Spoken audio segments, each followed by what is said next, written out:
Hi, my name is Brian, and I'm the High Pop Professor. And today, the purpose of this video is actually twofold. Number one, I would like to discuss a little bit about card cleaning and Kurt's card care, because it's something I haven't really discussed ever. It's not a part of the way that I hobby, but it became strangely relevant in my hobby journey only recently. So I thought I'd share my thoughts about that with you and ask you sort of how you would feel if you were put into this sort of position.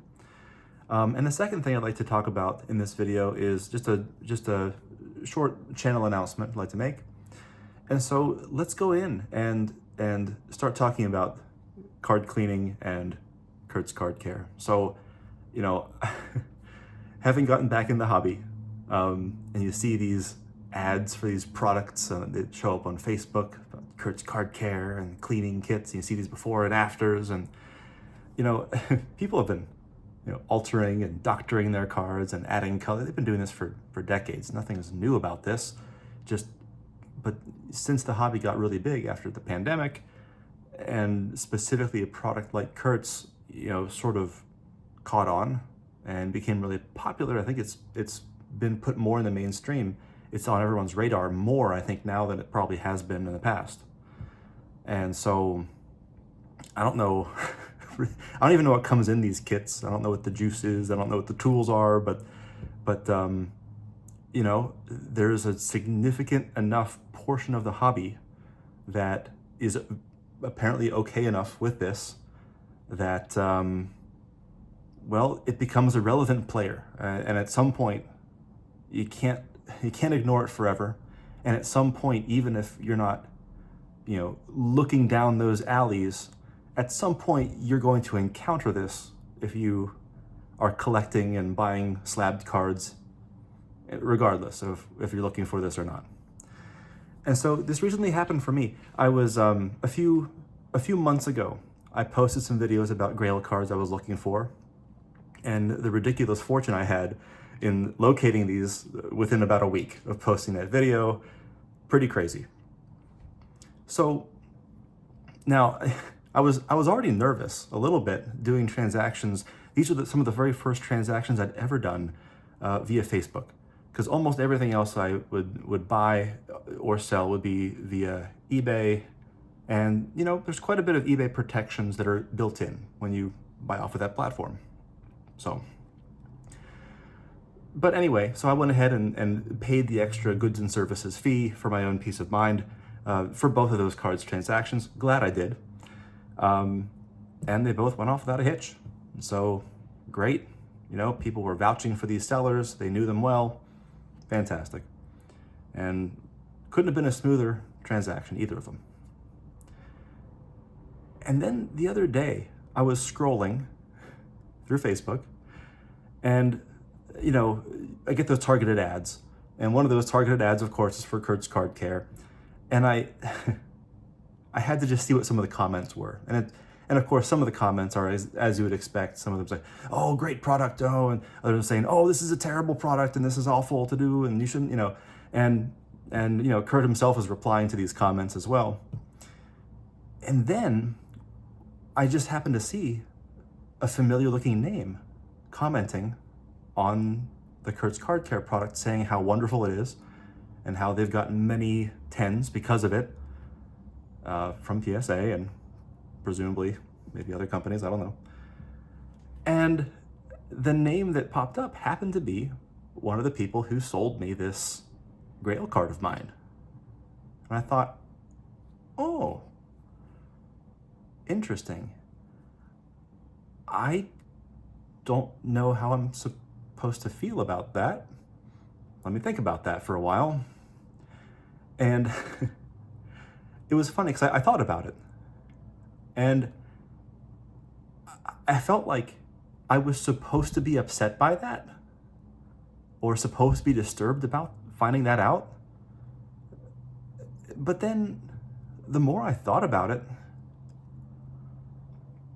I was kind of shocked to realize that I kind of didn't care.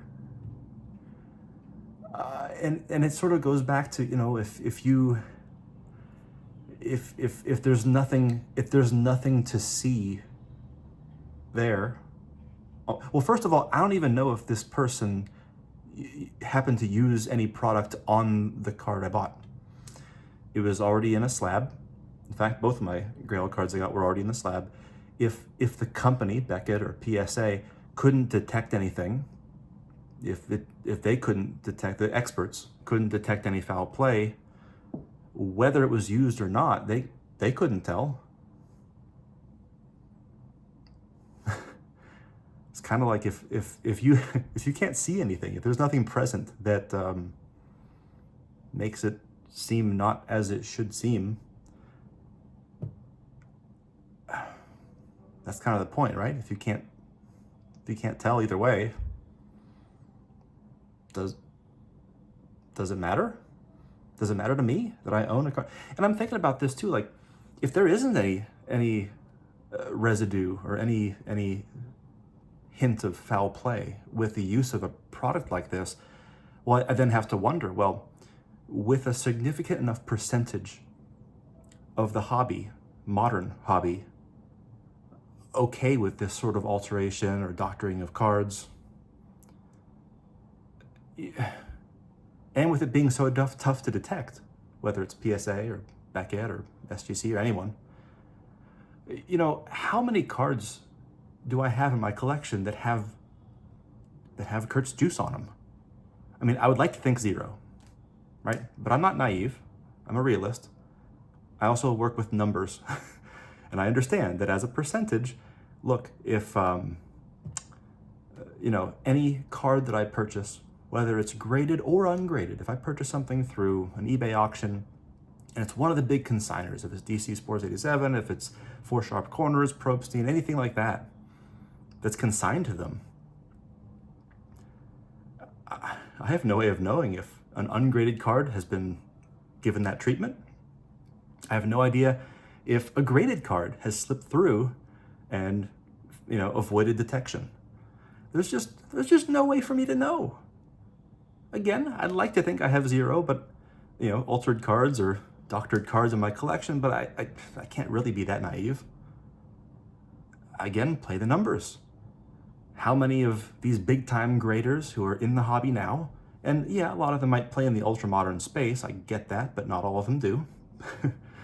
You know, how many is that? I don't know. And so, yeah, I kind of felt like, now the funny thing is too, the person who actually sold me this card is funny.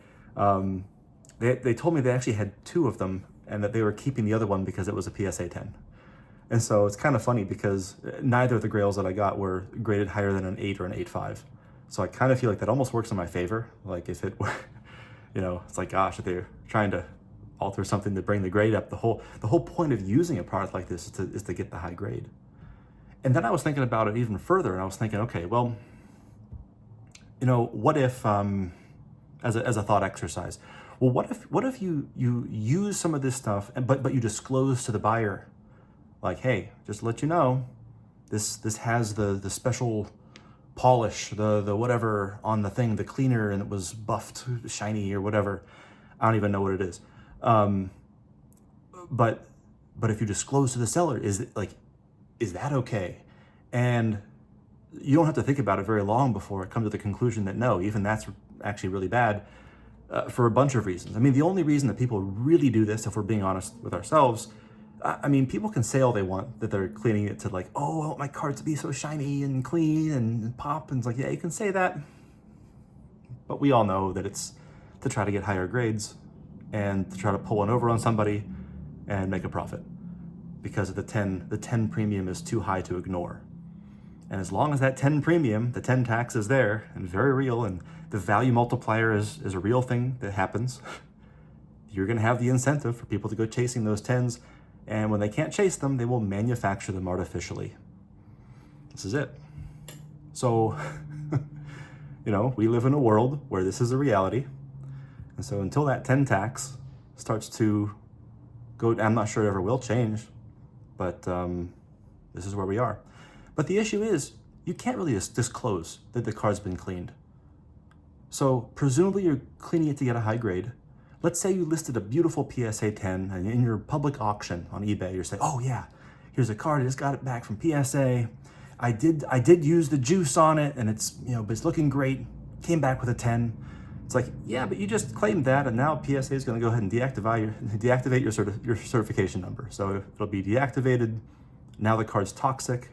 It's effectively removed from the pool of cards. And now no one wants to touch it anymore because now it's toxic and now it's no good. So you can't at least not publicly. You can, so it's got to be kept in the quiet, dark, private, secretive, corners of the hobby, and it's got to be done, And then even if it's not disclosed publicly, but if it's disclosed privately, let's say, that's a problem too, because eventually there's going to be another buyer or seller down the line. And when does that disclosure chain break?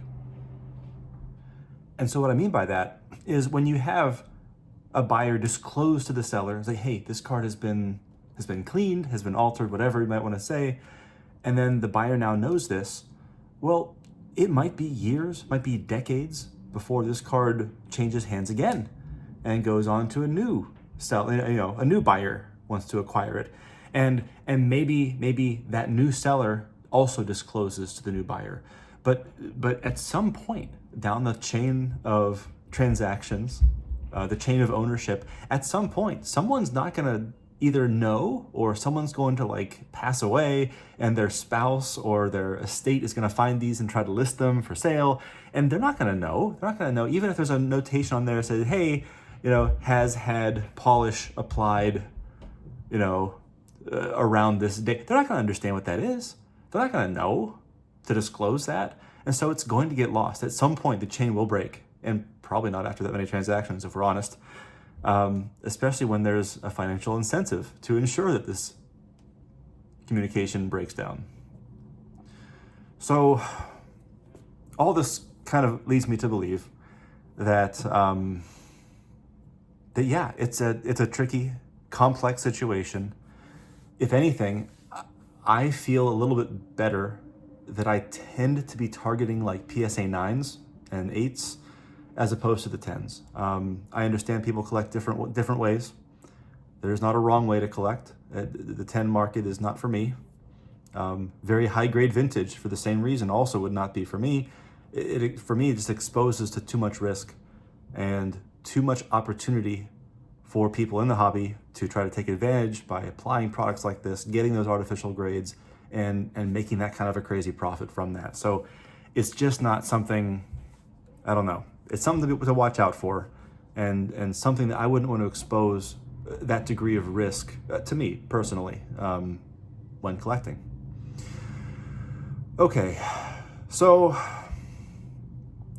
that was really, so I don't know. I mean, what are your thoughts? If you were in a position where you acquired a big grail card, one you'd really been looking for a long time, and you discovered after the fact that the seller of that card was known to use this kind of a product on cards, but you don't know if it was on the one you purchased. May not have been. Maybe they acquired that one already slabbed up. So it's not necessarily a smoking gun here, but how would that make you feel? Would you feel nervous? Would you feel upset, angry, betrayed?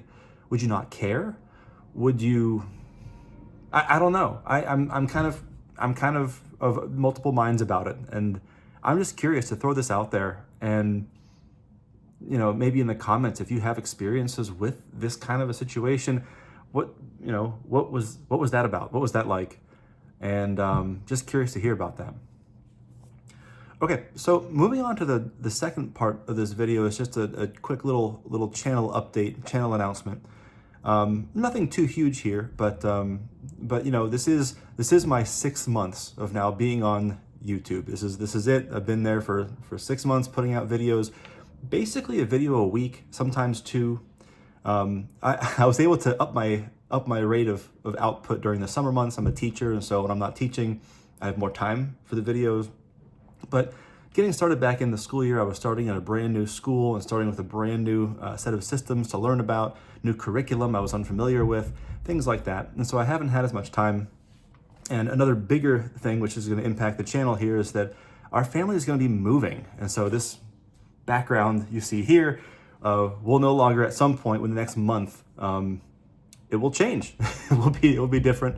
We are moving from one side of Philly to the other, so it's not a huge across-country move like our last one was. But because we're going to be busy packing boxes and taking care of the move, I'm not going to be putting out probably much in the way of content from now until probably the end of November. So don't think that I've dropped off the radar.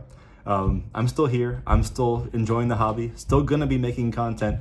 And the cool thing about this move is that now you'll notice that almost none of the videos that I make, almost none of them deal with like pickup videos. And part of the reason why is since I was in this area of Philly that was not a great area, I'd had multiple cards stolen from my mail. And so as a quick solution, I know people will say, oh, just get a P.O. box. It's like, yeah, but anyway, I had them sent to my parents' house across the state. But the point is now with the new place we'll be in, I can actually have things like shipped to me. And so that'll be great. I won't have to wait for long stretches, months at a time before I get them all. And every time I see my parents, it's like Christmas morning all over again. But that'll be cool. So I'll enjoy that. So anyway, so in 6 months, I'm closing in on 250 subscribers, which I think is just ridiculous that there are that many people that wanted to hear more content from me, and that's very humbling, and I'm just kind of amazed by that. And so thank you. If you are one of those subscribers, thank you so much. Just really glad you enjoy the content. I'm gonna keep making it. Because again, like I said, I got into this whole YouTube thing because I wanted to make some content that I myself would enjoy and find interesting. And I just saw there wasn't all that much in like the 80s, 90s baseball space. A lot of vintage, some ultra modern, kind of a lacuna, this 80s, 90s, area. So to fill in that gap, to occupy that region, I wanted to step in and start making stuff. So if you've made it this far in the video, thank you for watching, and I will talk to you guys later in the next video. Thanks for watching.